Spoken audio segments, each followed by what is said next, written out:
তাওহীদুল উলুহিয়্যা, এটা কি জিনিস? ইবাদতে এক। আমার যত রকমের ইবাদত বন্দেগী আছে এটা সির্ফ আল্লাহর জন্যই হতে হবে, আর কারোর জন্য হতে পারবে না। এর নাম হলো তাওহীদুল উলুহিয়্যা, ইবাদতে একত্ব। এখন ইবাদতটা কি জিনিস?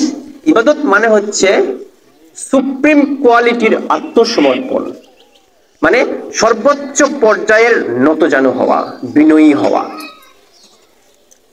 আচ্ছা, আরো এরকম অর্থ হতে পারে। সাধারণভাবে যদি আমরা বলি, আল্লাহ তাআলা যে রকমের হুকুম দিয়েছেন, যে যে কাজ করার নির্দেশ দিয়েছেন এবং যে যে কাজ থেকে বিরত থাকতে বলেছেন, সেই সেই কাজগুলো করা এবং সেই সেই কাজ থেকে বিরত থাকার নামই হচ্ছে ইবাদত।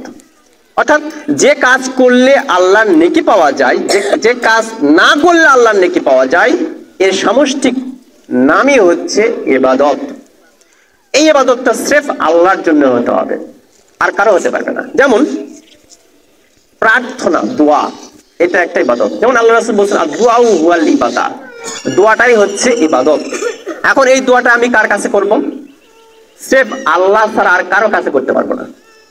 এখন আমি যদি বলি যে আমি নবীর কাছে দোয়া করব, বিদায় বেলায় দিওগে দেখা হে প্রিয় রাসূল, ইসলামী গান, মানে রাসূলের কাছে আমি প্রার্থনা করছি, আমি যখন মারা যাব তখন তার আগেই আমাকে তুমি দেখা দিও, মানে রাসূলের কাছে প্রার্থনা করছি। ইয়া রাসূলুল্লাহ, আপনি আমার একটা ছেলে দেন, একটা মেয়ে দেন। ইয়া রাসূলুল্লাহ, আপনি আমার ধন বাড়িয়ে দিন, আমাকে জান্নাতের ব্যবস্থা করে দেন। ইয়া রাসূলুল্লাহ, রাসূলের কাছে দোয়া, নবীর কাছে দোয়া নো, চলবে না। শিরক, মুশরিক হয়ে যাব। একমাত্র দোয়া হবে কার কাছে? আল্লাহর কাছে। এর নাম হচ্ছে তাওহীদুল উলুহিয়্যা, অর্থাৎ ইবাদতে একত্ব, মানে এক আল্লাহ, আর কারো কাছে হতে পারবে না। তাহলে ফেরেশতার কাছে দোয়া করা যাবে? জিনের কাছে, এ বাবা জিন বাবা, আমাকে রক্ষা করো, আমার কাছে এসো না, আমার পরিবারে এসো না, আমার বাড়িতে ঢুকো না, আমার উপর অত্যাচার করো না, জিন বাবা মাফ করে দাও, চলবে?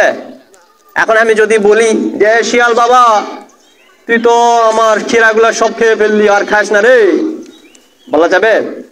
শিয়ালকে কে নিয়ন্ত্রণ করে? জিনকে কে নিয়ন্ত্রণ করে? ফেরেশতা, নবী, রাসূল, পীর ফকিরের কাছে চাওয়া যাবে, তাই না?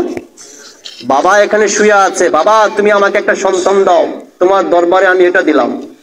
বাবা তুমি আমার এই বিপদ থেকে রক্ষা করো, আমাকে সুস্থ করো, এই যে তোমার দরবারে আমি উরুসে দিয়েছি হাদিয়া। করা যাবে? মুশরিক, একেবারে সাথে সাথে বেঈমান। ওযু যেরকম ছুটে যায় পিছনের রাস্তা দিয়ে বাতাস বের করে দিলে, ঠিক আপনার আমার ঈমানও ছুটে গিয়েছে যদি আমি আল্লাহর কাছে না চেয়ে অন্য কোন সৃষ্টি জীবের কাছে চাই। সেটা নবী হতে পারে, ফেরেশতা হতে পারে, জিন হতে পারে, ওলি হতে পারে, ইমাম হতে পারে, কি বলে ফকির হতে পারে, পীর হতে পারে, কবরওয়ালা হতে পারে, মন্দির হতে পারে, যে কারো কাছে যদি আমি চাই আল্লাহ ছাড়া, তাহলে এই ইবাদতে আমি শিরক করেছি।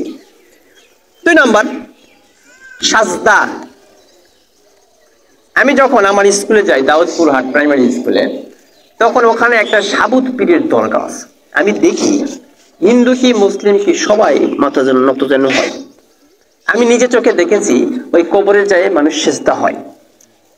আবার এরকমও ইউটিউবে দেখা যায়, ফেসবুকে, যে একটা জ্বলন্ত মানুষ বসে আছে, ও নাকি পীর সাহেব না মৌলবী সাহেব না গুরু, ওর পায়ে সিজদা হচ্ছে। এই সিজদা, এই মাথার, একটা মানুষের সর্ব উঁচুর যে জায়গা কপাল, এটা এক আল্লাহ ছাড়া আরো কারো কাছে হতে পারবে না।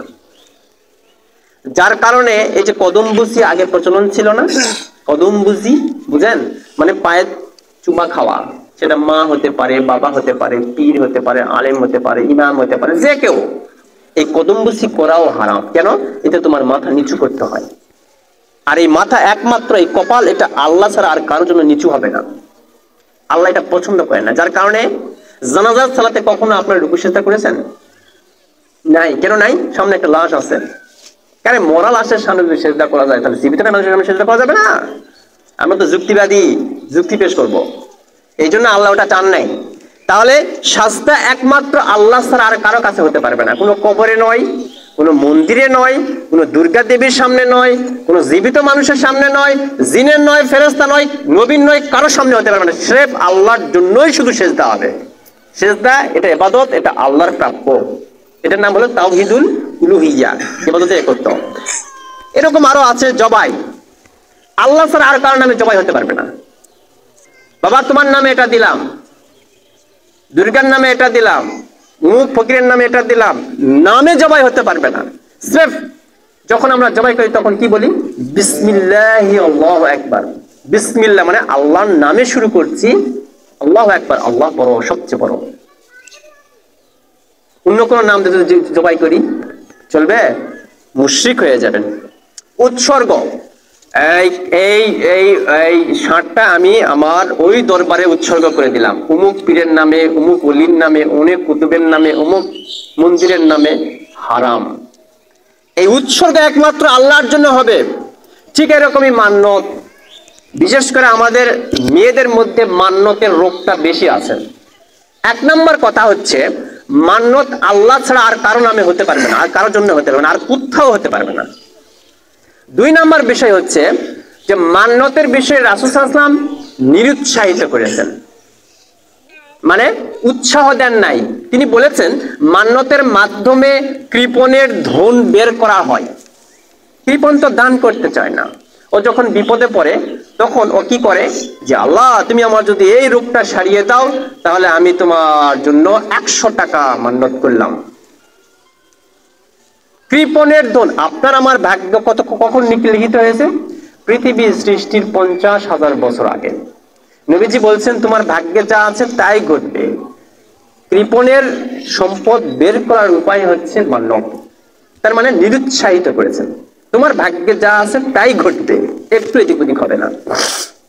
3 নাম্বার হচ্ছে আমরা যে মান্যত গুলো করে থাকি সাধারণত উরস হয়, যে আমার ছাগলের ঠ্যাং ভেঙে গেছে, আল্লাহ তুমি যদি এটাকে ঠিক করে দাও তাহলে ওই দরবারে এটা দিয়ে দিব। অথবা মান্যত করেন আমার এই গরুটা অসুস্থ, আচ্ছা বেঁচে গেলে আমি কুরবানি করব। আবার আপনি বলেন যে আমি অসুস্থ, অমুক দরবারে 5 কেজি আলু দিব, 500 টাকা দেবো, মুরগি দিব, কবুতর দিব ইত্যাদি। এই যে মান্যত, এই যেগুলো কবরে করা, বিশেষ করে উরুষে করা, একটা উজু ডিবি ওখানে দিয়ে দিতেছে, ওখানে বাৎসরিক একটা উরুষ হয়, আমি একটা বিপদে পড়েছি, বিপদ থেকে উদ্ধার করার জন্য কি আমি ওখানে দিয়ে দিলাম, 500 টাকা দিয়ে দিলাম। এই যে মান্যত, এটা হচ্ছে শিরক। আমার বিশ্বাস যে ওখানে দিলে আমার এই অভাবটা পূর্ণ হবে। এটাই হচ্ছে ইবাদতের ক্ষেত্রে আল্লাহর সাথে শিরক করা। এই মান্যত সির্ফ আল্লাহর জন্য হবে।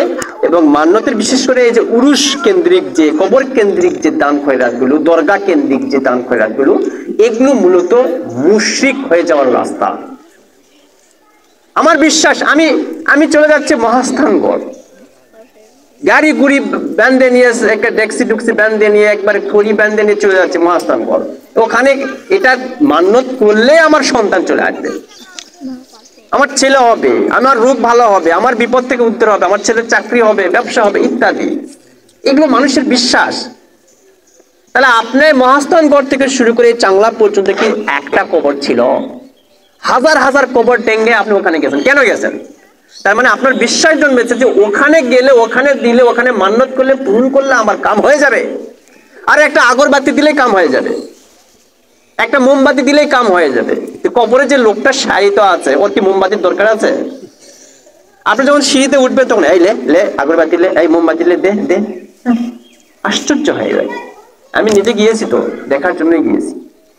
তাহলে এগুলো হচ্ছে ইবাদতের ক্ষেত্রে শিরক, এগুলোতে যাবেন না। বিশেষ করে মেয়েদেরকে আমি বলি, অনুরোধ করি যে এগুলো হচ্ছে শিরকের রাস্তা, আল্লাহর সাথে অংশী করার রাস্তা। এগুলো করলে সাথে সাথে ঈমান শেষ। অতএব এই মান্যতে যাবেন না, এগুলো সির্ফ আল্লাহর জন্য হতে হবে। আর তৃতীয় কথা হচ্ছে মান্যত, এটা আল্লাহর উপর যখন আমার আস্থা থাকে না, তখন আমি একটা চুক্তিতে আসি, একটা কি বলে কন্ট্রাক্টে আসি, যে তুমি যদি আমার এটা করে দাও তাহলে আমি এটা করব, মানে কন্ডিশন। তুমি যদি আমার চাকরির ব্যবস্থা করে দাও তাহলে আমি প্রথম বেতনটা দিব। এটা সুন্নতি পদ্ধতি নয়। পদ্ধতি হচ্ছে যে আল্লাহ আমি আজকে 5 টাকার সালাত আদায় করেছি, 10 টাকার সালাত আদায় করেছি, এক পারা কোরআন করেছি, একটা সিয়াম রেখেছি, এই নেক আমলের ওসিলায় আমাকে সুস্থ করে দাও, আমাকে সন্তান দাও, আমার ছেলের বিপদ দূর করো, ইত্যাদি ইত্যাদি হতে পারে। তাহলে নেক আমল উপস্থাপন করতে হবে, কিন্তু কন্ডিশনে আল্লাহকে ফেলা যাবে না। মানে ফাটা পাশের চিপাই ফেলে আল্লাহর কাছ থেকে উদ্ধার করার চেষ্টা, আল্লাহর কি অভাব পড়ে গেছে নাকি? যে আপনি আল্লাহ কি লোভী নাকি যে আপনি 500 টাকা দিবেন, একটা মুরগি দিবেন, 1000 টাকা দিবেন, এটা আল্লাহর কোনো উপকার হবে নাকি? আপনার সম্পদের জন্য আল্লাহ লালায়িত নাকি যে আল্লাহ আপনি আল্লাহকে লোভ দেখাচ্ছেন যে তুমি যদি এটা করো তাহলে আমি এটা করব? এটা ঠিক নয়। এটা বিশ্বাসহীনতা, বিশ্বাসের ঘাটতির কারণে এই কাজগুলো আমরা করে থাকি। কখনো এই ধরনের চুক্তির মধ্যে যাবেন না, এগুলো নিষিদ্ধ, হারাম। আল্লাহ তাআলা বলছেন যে ওয়া'বুদুল্লাহ ওয়ালা তুশরিকু বিহি শাইয়্যা, তোমরা আল্লাহর ইবাদত করবে, তার সাথে আর কাউকে শরীক করবে না। যত রকমের ইবাদত, সেটা প্রার্থনা হতে পারে, দোয়া হতে পারে, শাস্তা হতে পারে, জবাই হতে পারে, উৎসর্গ হতে পারে, মানত হতে পারে, তাওয়াক্কুল নির্ভরতা হতে পারে, সব আল্লাহর জন্য। নির্ভরতা মানে আমার যদি চাকরিটা না থাকতো তাহলে আমি বাঁচতাম না, তার মানে চাকরির উপর আমার ভরসা। আমার যদি এই গাছের ফল না হতো তাহলে আমার এই বছর বেটি জামাই পার হতো না।